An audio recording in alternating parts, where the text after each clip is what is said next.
ಪಡೆದುಕೊಳ್ತೀನೋ, ಯಾವಾಗ ನಾನು ದೇವರ ಬಲವನ್ನ ಪಡೆದುಕೊಳ್ತೇನೆ ಎಂಬ ಒಂದು ಆಸೆಯು ನಿರೀಕ್ಷೆ ಒಟ್ಟಿಗೆ ಅವನಿಂದ ಎದುರು ನೋಡುತ್ತಾರೆ. ಇವತ್ತು ನಮ್ಮ ಜೀವಿತದಲ್ಲಿ ಕೂಡ ಅಂತ ಆಸೆ ಇರಬೇಕು. ಅವನು ಯಾರು ಆಮೇಲೆ ಹೇಳಿ ಅಲ್ಲೇಲೂಯ. ಅಯ್ಯೋ ಸುಂದರಿ ಪಾಸ್ಟ್ರೆ ಅಲ್ಲೇಲೂಯ.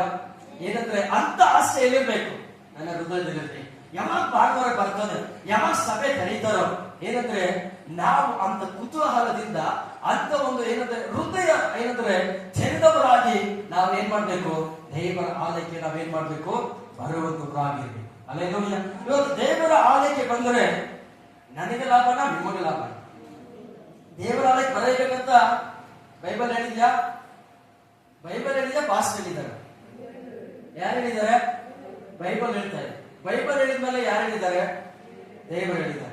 ಹಾಗಾದ್ರೆ ಇವತ್ತು ನಾವು ನೋಡುವಂತ ಏನಂದ್ರೆ ಇಲ್ಲಿ 5 ಕಾರ್ಯಗಳು ನೋಡ್ತಾ ಇದ್ದೀವಿ.